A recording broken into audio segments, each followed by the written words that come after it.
Selene, Horseman of Famine, is the newest card in Marvel Snap, and she's a force to be reckoned with. She's a 4/4 with an objective that reads, have 3 cards with no abilities in play. Steal 5 power from an enemy card here. At first glance, she doesn't seem that special. A 4/9 can't be that good, can it? Well, her ability specifically says steal 5 power, meaning your opponent will lose 5 power on their side of the board, making her a 4/14. That can't be Shang-Chi. Yes, you can Shadow King her, but only if she steals power before the last turn. If you play your cards well, very few things can actually stop her. There are many cards that synergize super well with the new Selene: Wasp, Demon from the Hood, Misty, Sauron, Squirrel Girl, Zero, Mr. Sinister, Rhino's Rock, Rocks in general, Winter Soldier, Shocker, Horde, Brood, Cyclops, Debris Rocks, Mole Man, Sentry's Void, The Thing, Abomination, White Tiger's Tiger, Hulk, Doctor Doom's Doombots, and Ultron's Drones. The 2 new cards you can get for free from the limited time game modes this season work brilliantly with her. Sandstorm gives you rocks, and Ozymandias helps buff those rocks. Since you'll be playing no ability cards with Selene, Patriot works really well with her. Any card hit with disabling tech cards like Deafening Chord, Echo, Red Guardian, Ghost, Enchantress, or Cosmic Ghost Rider will also work to fulfill Selene's objective. After testing a bunch of Selene decks, I can confidently say this: her objective is really easy to fulfill as long as you build your deck well. There are a bunch of locations that help you out as well. This week's new location, Pyramid of Ramatud, was basically made for her, and Ozymandias, as well as the new Gambit. This week's hot location, Monster Island, is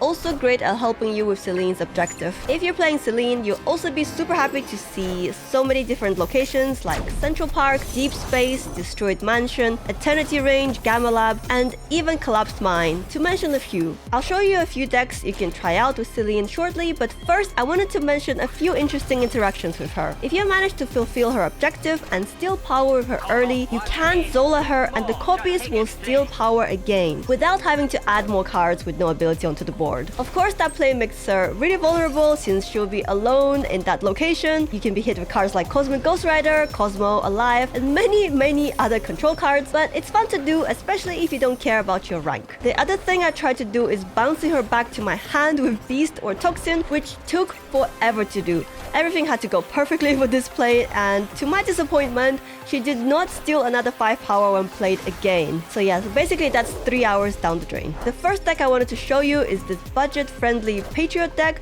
that I really enjoy playing despite it not having a billion Series 5 cards. Moonstone and Selene are the only Series 5 cards in this deck, not including Sandstorm, which hopefully you got for free from playing Team Clash this season. You have many cards that help you complete Selene's objective: Squirrel Girl Squirrels, the rocks from Sandstorm, Rhino and Debris, and of course Doombots and Drones from Doctor Doom and Ultron respectively. And all of these tokens are buffed by Patriot, whose buffs you can double or even quadruple with Mystique and Moonstone. Moonstone is definitely not a must-have in this deck. If you don't have her, feel free to replace her with something like Armor, Kyera, or Cosmo. I have a feeling you're going to need some kind of protection card against Killmonger with the rock meta we're about to have. Since Selene actually steals power from your opponent's cards, I had to try her out in an Affliction deck. Affliction decks look a lot different to how they used to a few years ago, before Annihilus, Hazmat, and Debris got nerfed. I used to be a huge fan of Affliction decks. Sending my opponent negative power presents was my favorite thing to do.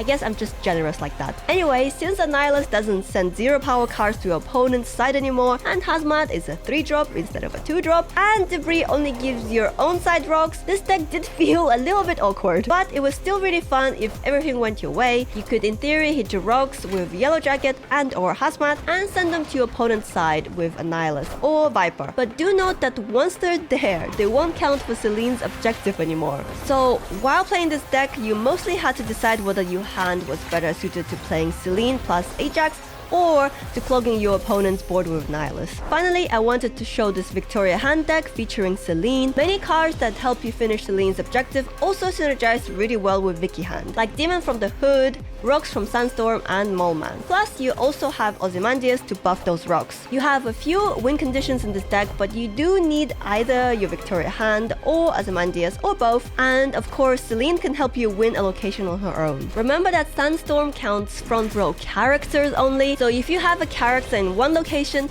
and you play Sandstorm as the second card there, you will not get +1 power for your rocks from that location. I made this mistake a bunch of times myself because I didn't read the card text too carefully. Just your typical card gamer, I know. Overall, I really like the new Selene and I'm looking forward to seeing her in action. If you're on the fence about getting her, I recommend going for it. She fits into a few different archetypes, from budget Patriot to Series 5 rich decks. Did you know that in the comics, Selene is one of the oldest known living mutants, being roughly 17,000 years old. Selene is a psychic vampire, meaning she absorbs the life force of others, allowing herself to stay young and powerful. Wish I had that power. So her ability in Marvel Snap matches her actual powers pretty well. I hope you enjoyed this video. Thanks for watching and I'll see you next time. Bye!